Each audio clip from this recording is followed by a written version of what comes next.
Hello dear student, कैसे हैं आप।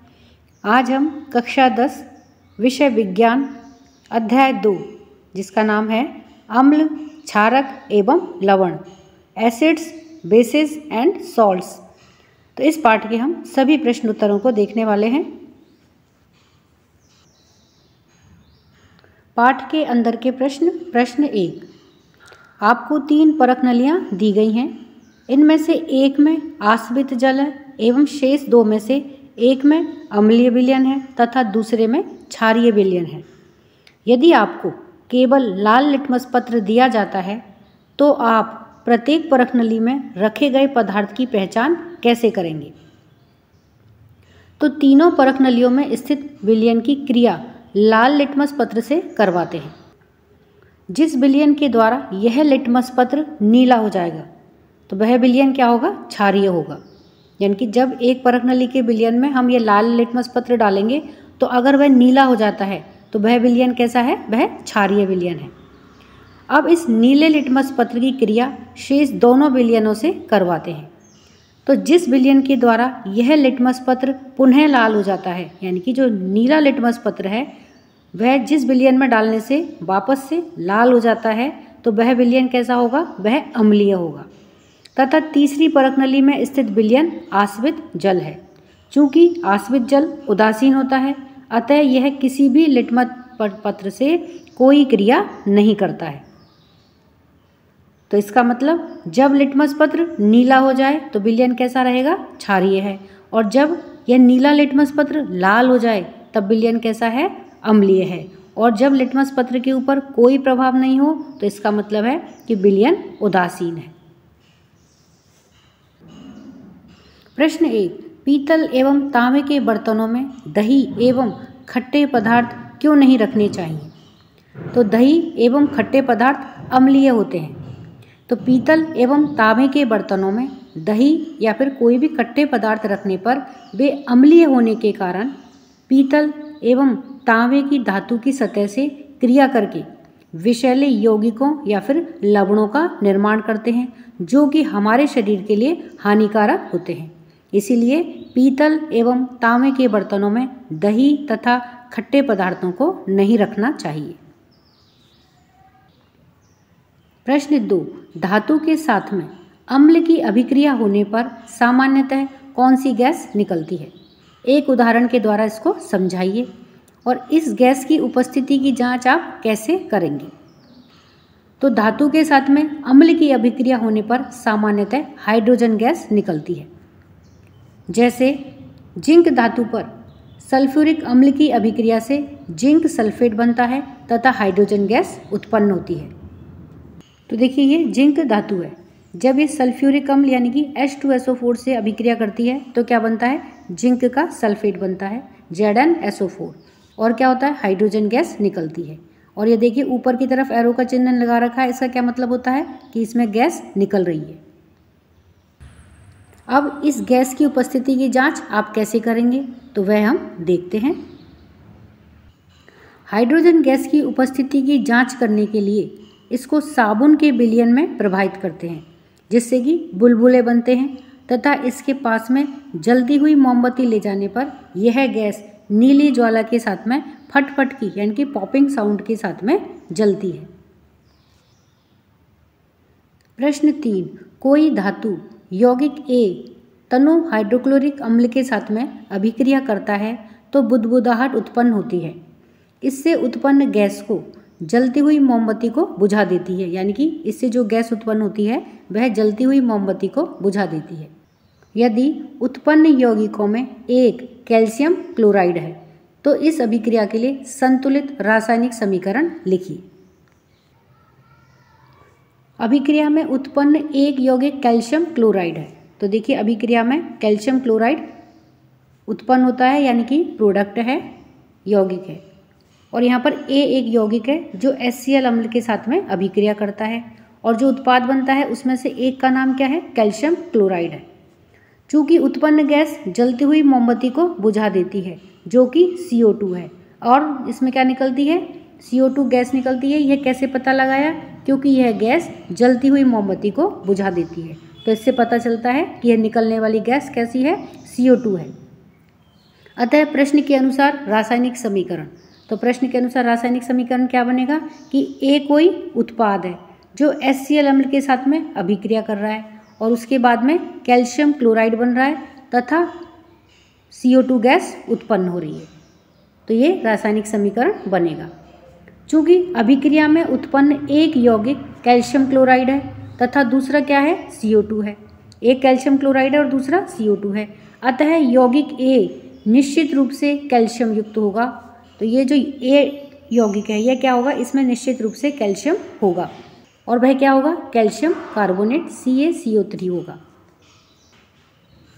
अतः यौगिक A यानी कि कैल्शियम कार्बोनेट CaCO3 की क्रिया जब तनु HCl अम्ल या हाइड्रोक्लोरिक अम्ल से इस प्रकार से होगी।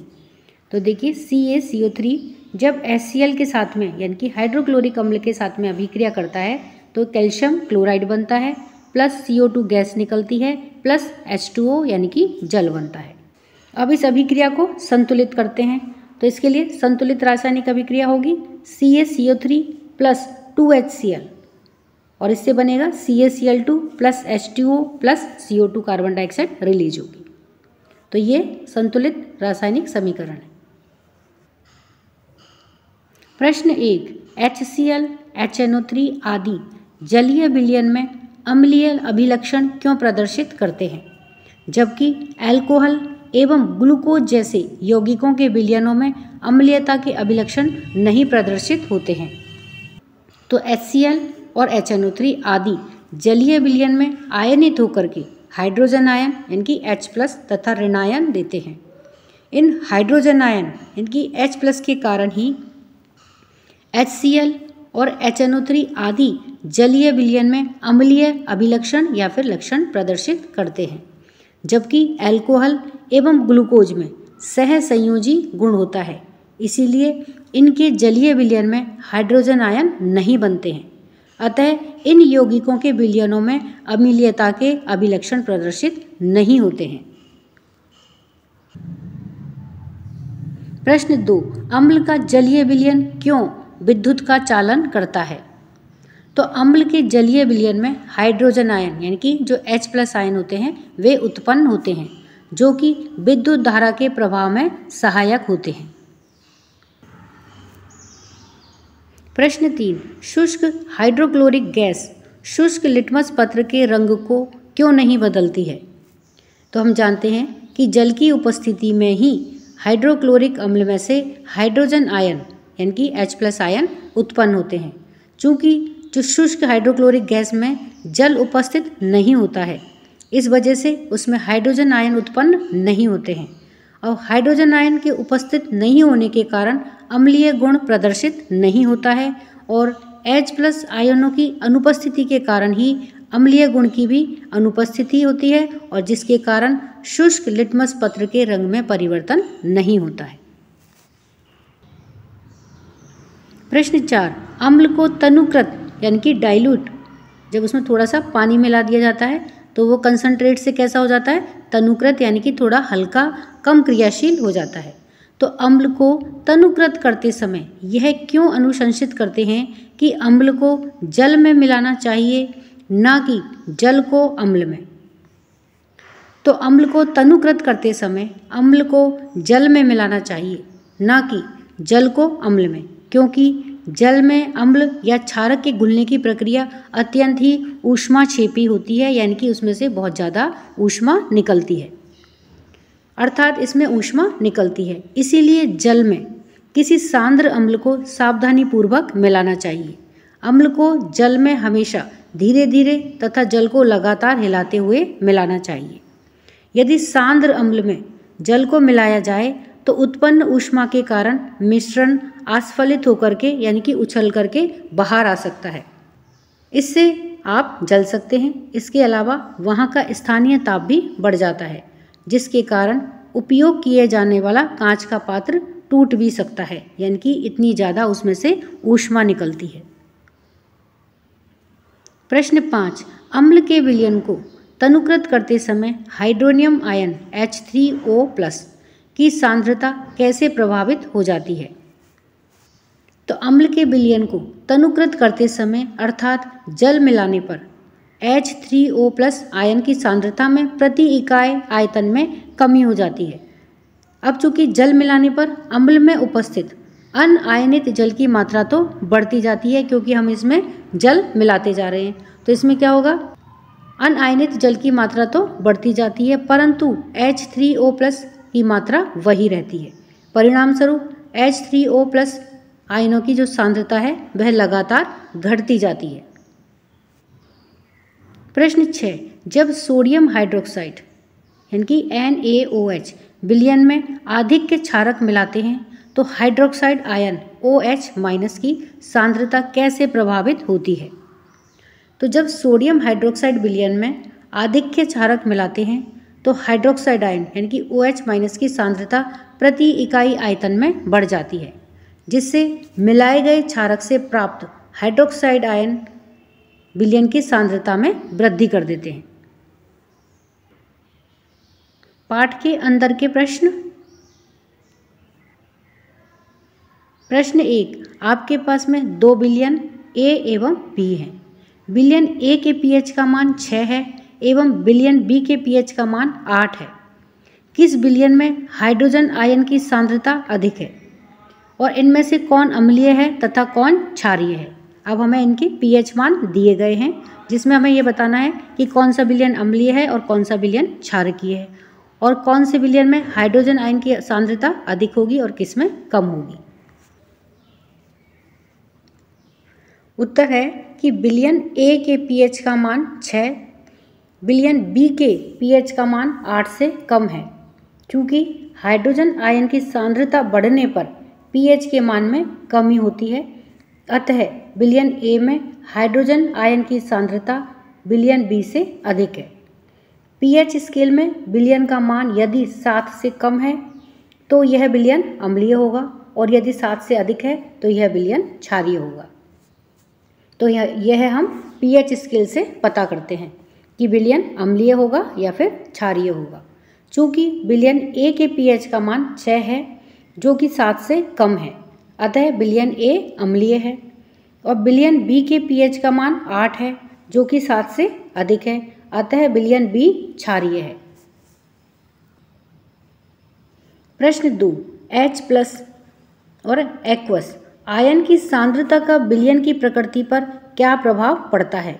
यानी कि H+ आयन की सांद्रता यदि बढ़ाई जाए या फिर घटाई जाए तो विलयन की प्रकृति कैसी होगी, यानी कि विलयन क्षारीय होगा या फिर विलयन अम्लीय होगा, तो उसकी प्रकृति पर क्या प्रभाव पड़ता है।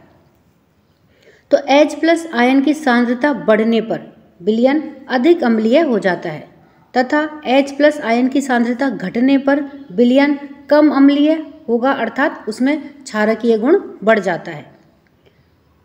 तो चूंकि अम्लीय गुण directly proportional to H+ ion की सांद्रता, यानी कि अम्लीय गुण कैसे बढ़ेगा, जैसे जैसे H+ आयन की सांद्रता बढ़ेगी वैसे वैसे विलयन का अम्लीय गुण भी बढ़ेगा।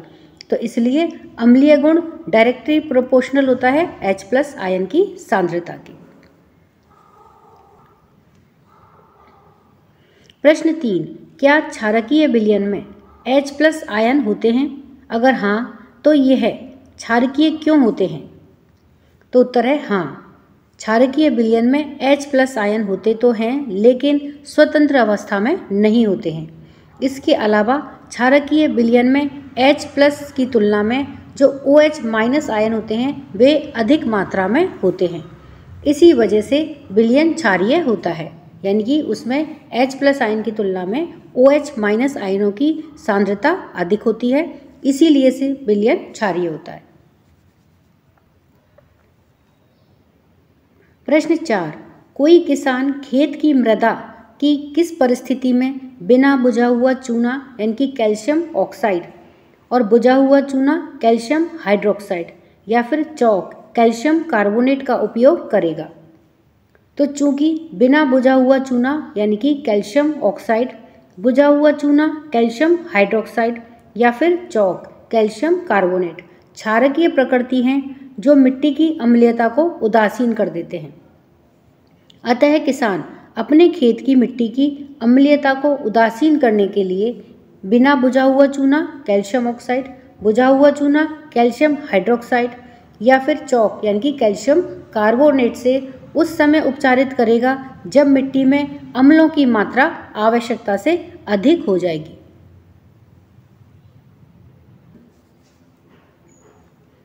पाठ के अंदर के प्रश्न।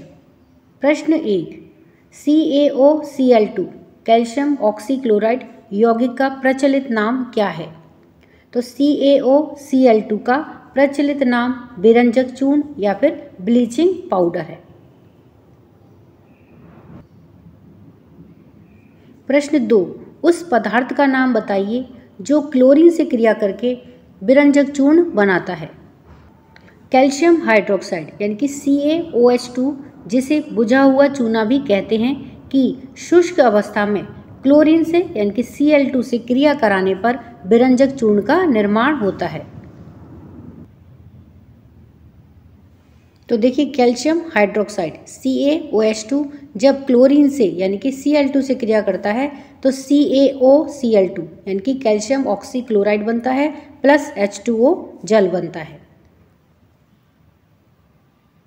तो कैल्शियम ऑक्सीक्लोराइड को विरंजक चूर्ण या फिर ब्लीचिंग पाउडर भी कहते हैं। प्रश्न 3, कठोर जल को मृदु करने के लिए किस सोडियम यौगिक का उपयोग किया जाता है? तो कठोर जल को मृदु करने के लिए यानी कि मीठा करने के लिए Na2CO3 10H2O यानी कि धोने का सोडा, उसका उपयोग किया जाता है। इससे जल की स्थायी कठोरता को हटाया जाता है। प्रश्न 4, सोडियम हाइड्रोजन कार्बोनेट के विलयन को गर्म करने पर क्या होगा? इस अभिक्रिया के लिए समीकरण लिखिए।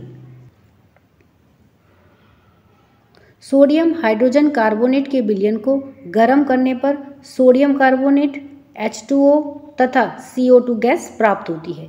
अभिक्रिया का समीकरण है NaHCO3 यानी कि सोडियम हाइड्रोकार्बोनेट, और जब इसको गर्म किया जाता है तो सोडियम कार्बोनेट यानी कि Na2CO3 सोडियम कार्बोनेट प्राप्त होता है प्लस H2O यानी कि जल प्राप्त होता है और CO2 गैस प्राप्त होती है।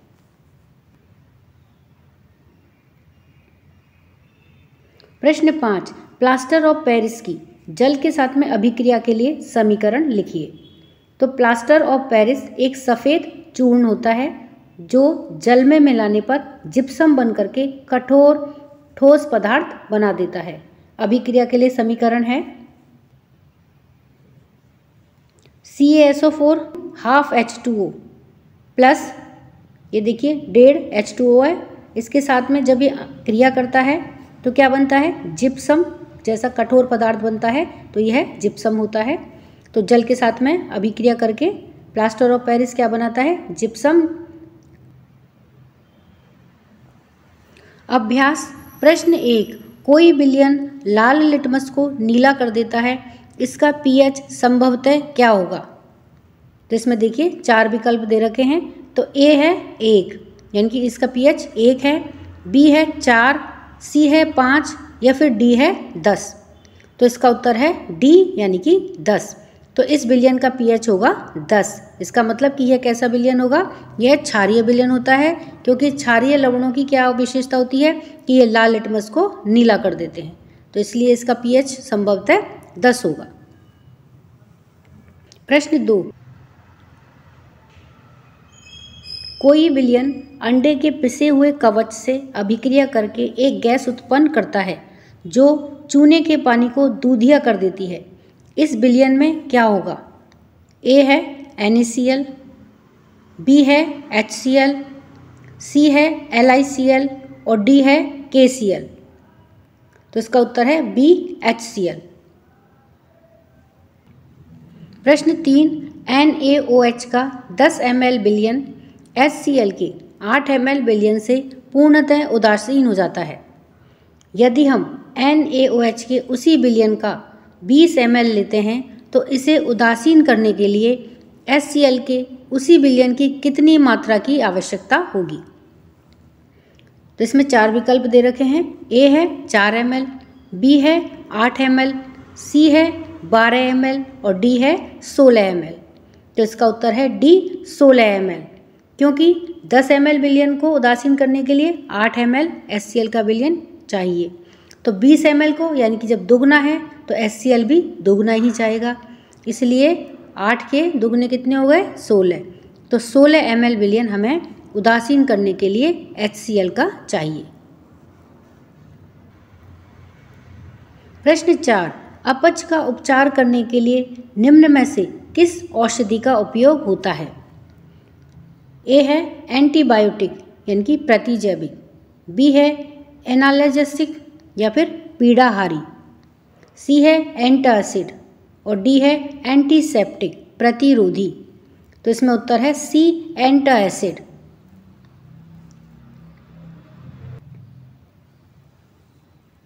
प्रश्न 5, निम्न अभिक्रियाओं के लिए पहले शब्द समीकरण लिखिए तथा उसके बाद में संतुलित समीकरण लिखिए। ए है तनु सल्फ्यूरिक अम्ल दानेदार जिंक के साथ में अभिक्रिया करता है। तो इसके लिए पहले शब्द समीकरण है कि जिंक जब तनु सल्फ्यूरिक अम्ल के साथ में अभिक्रिया करता है तो जिंक का सल्फेट बनाता है प्लस हाइड्रोजन गैस निकलती है। अब इसके लिए संतुलित समीकरण है कि Zn यानी कि जिंक जब H2SO4 के साथ में अभिक्रिया करता है तो ZnSO4 यानी कि जिंक का सल्फेट बनता है प्लस H2 यानी कि हाइड्रोजन गैस निकलती है। बी है तनु हाइड्रोक्लोरिक अम्ल मैग्नीशियम पट्टी के साथ में अभिक्रिया करता है। तो इसके लिए पहले शब्द समीकरण है कि मैग्नीशियम जब तनु हाइड्रोक्लोरिक अम्ल के साथ में अभिक्रिया करता है तो मैग्नीशियम का क्लोराइड बनता है प्लस हाइड्रोजन गैस निकलती है। तो Mg यानी कि मैग्नीशियम। अब इसके लिए संतुलित समीकरण है कि Mg यानी कि मैग्नीशियम जब तनु हाइड्रोक्लोरिक अम्ल के साथ में अभिक्रिया करता है तो MgCl2 यानी कि मैग्नीशियम क्लोराइड बनता है प्लस हाइड्रोजन गैस निकलती है। सी है तनु सल्फ्यूरिक अम्ल एल्यूमिनियम के चूर्ण के साथ में अभिक्रिया करता है। तो इसके लिए पहले शब्द समीकरण है कि एल्यूमिनियम तनु सल्फ्यूरिक अम्ल के साथ में अभिक्रिया करता है तो aluminium sulphate plus hydrogen gas निकलती है। तो Al इसके लिए संतुलित समीकरण है कि Al यानी कि एल्यूमिनियम तनु सल्फ्यूरिक अम्ल यानी कि H2SO4 डाइल्यूट H2SO4 के साथ में अभिक्रिया करता है तो एल्यूमिनियम सल्फेट यानी कि Al2SO4 का होल 3 एल्यूमिनियम सल्फेट बनाता है प्लस हाइड्रोजन गैस निकलती है। तो ये इसका संतुलित समीकरण है। डी है तनु हाइड्रोक्लोरिक अम्ल लोहे के रेतन के साथ में अभिक्रिया करता है। तो शब्द समीकरण है कि लोहा तनु हाइड्रोक्लोरिक अम्ल के साथ में अभिक्रिया करता है तो आयरन का क्लोराइड बनता है प्लस हाइड्रोजन गैस निकलती है। तो संतुलित समीकरण होगा यानी कि Fe यानी कि लोहा जब तनु हाइड्रोक्लोरिक अम्ल यानी कि डाइल्यूट HCl के साथ में अभिक्रिया करता है तो आयरन का क्लोराइड बनता है FeCl2 प्लस H2 गैस निकलती है। तो ये इस अभिक्रिया के लिए संतुलित समीकरण है। प्रश्न 6, अल्कोहल एवं ग्लूकोज जैसे यौगिकों में भी हाइड्रोजन होती है लेकिन इनका वर्गीकरण अम्ल की तरह नहीं होता है। एक क्रियाकलाप के द्वारा इसे साबित कीजिए। तो अल्कोहल एवं ग्लूकोज जैसे यौगिकों में हाइड्रोजन होती तो है परंतु वे ये विलयन में आयनीकृत नहीं होते हैं जिससे कि इसमें H+ आयन उत्पन्न नहीं होता है। ये निम्न क्रियाकलाप से प्रदर्शित होता है।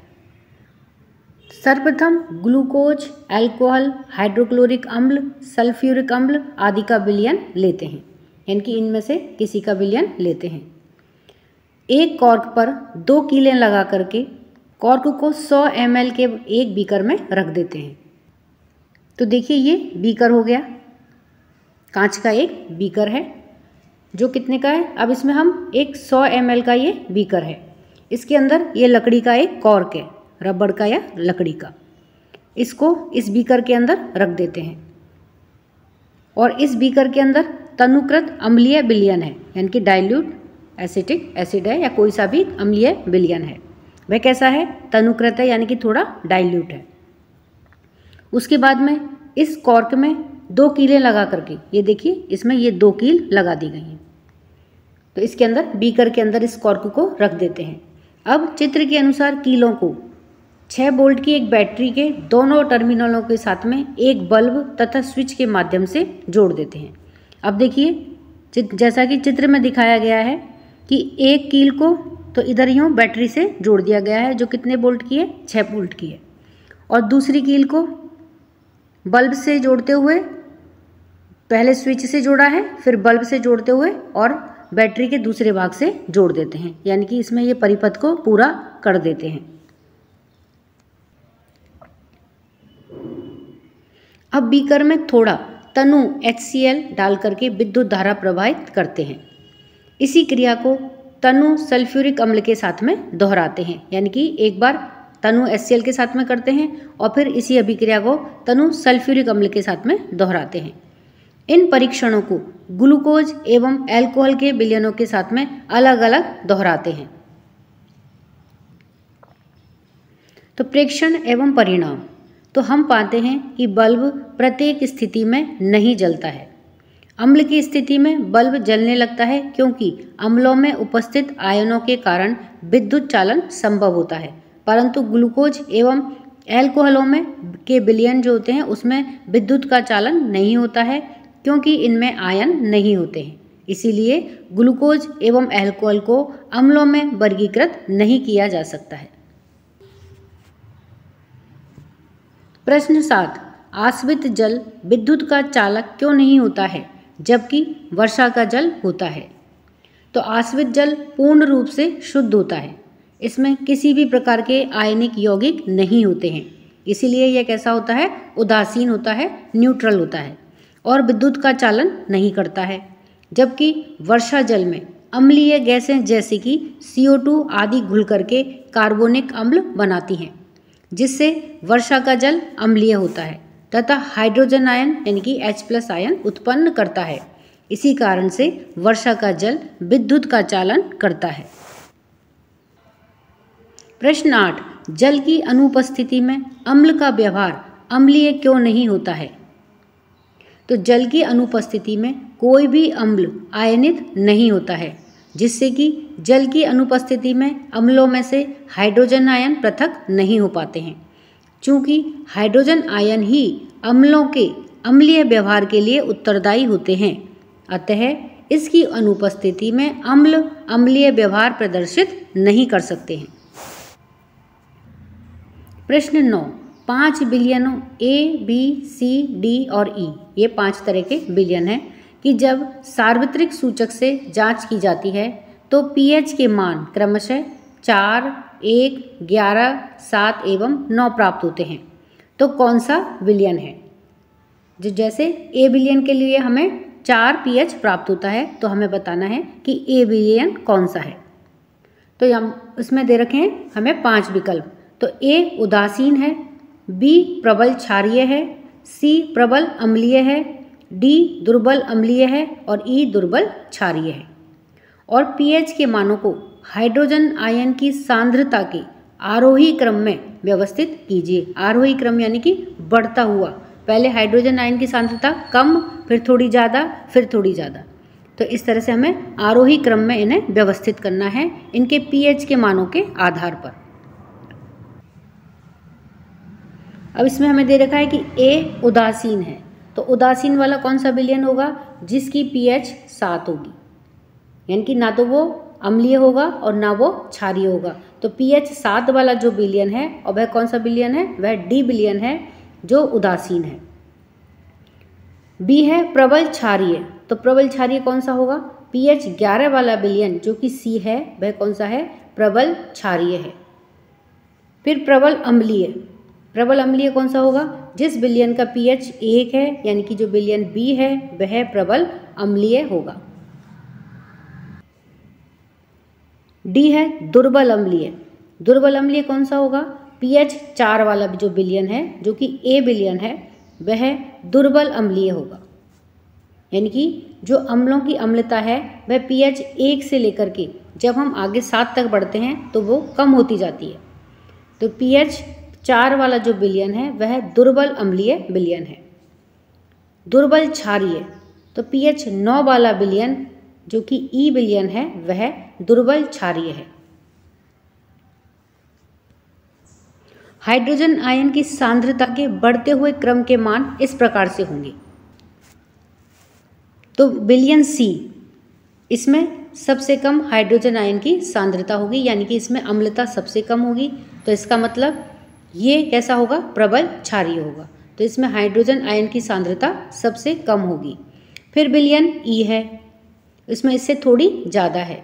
फिर विलयन D है, इसमें विलयन E से थोड़ी ज़्यादा है हाइड्रोजन आयन की सांद्रता। उसके बाद में विलयन A है और सबसे ज़्यादा विलयन B में है हाइड्रोजन आयन की सांद्रता। इसीलिए विलयन B सबसे ज़्यादा प्रबल अम्लीय विलयन है। अर्थात pH 11 वाला जो विलयन है उसकी सांद्रता, हाइड्रोजन आयन की सांद्रता उसमें सबसे कम है। pH 9 में उससे थोड़ी ज़्यादा है, pH 7 में pH 9 से थोड़ी ज़्यादा है और pH 4 में हाइड्रोजन आयन की सांद्रता pH 7 से ज़्यादा है और pH 1 में हाइड्रोजन आयन की सांद्रता सबसे ज़्यादा है।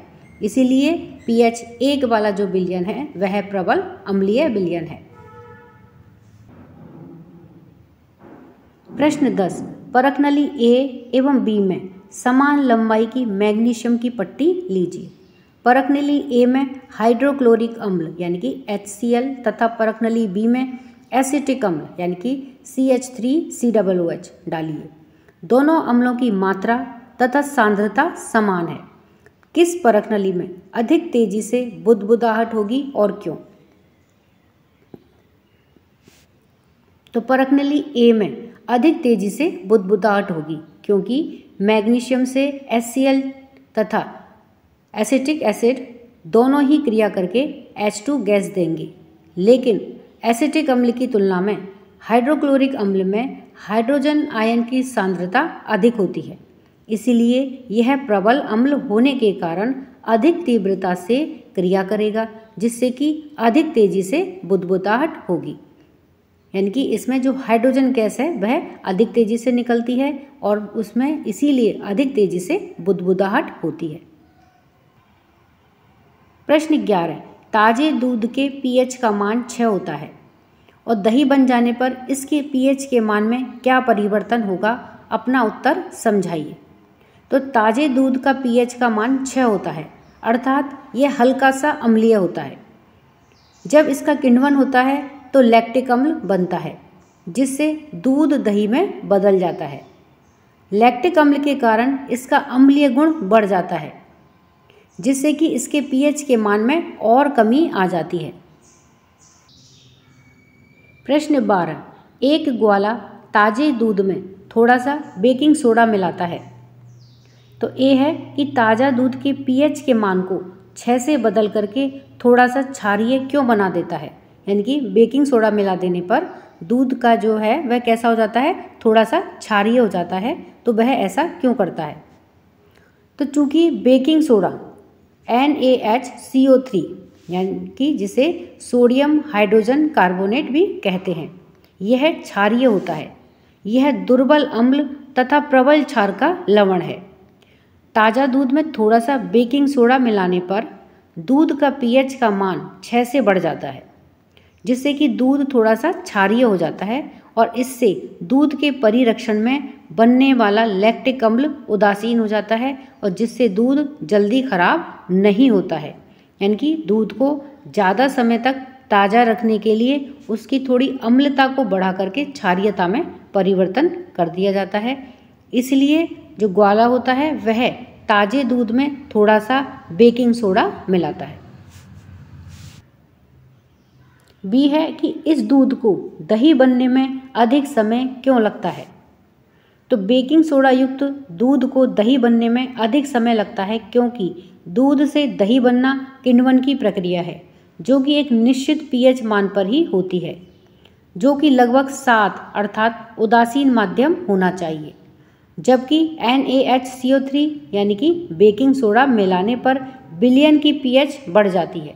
इससे दूध से दही बनने की प्रक्रिया धीमी हो जाती है, अर्थात दूध को क्षारीय से अम्लीय होने में अधिक समय लगता है। इसीलिए इस दूध को दही बनने में अधिक समय लगता है।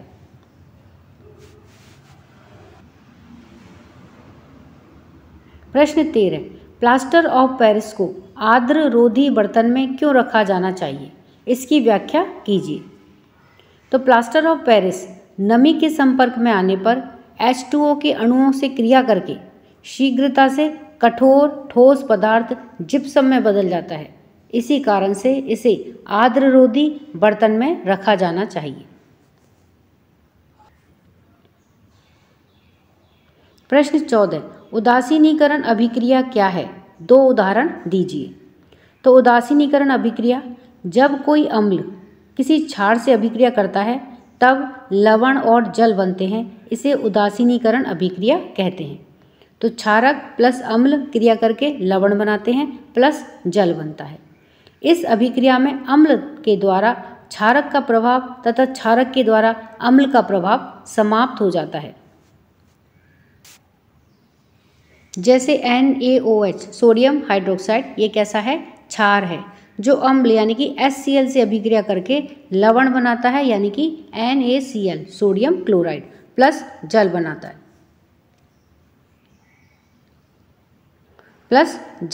है, तो इस तरह से जो क्षार है वह अम्ल के प्रभाव को समाप्त कर देता है और अम्ल क्षार के प्रभाव को समाप्त कर देता है, और एक दूसरे के प्रभाव को समाप्त करके क्या बनाते हैं, लवण बनाते हैं।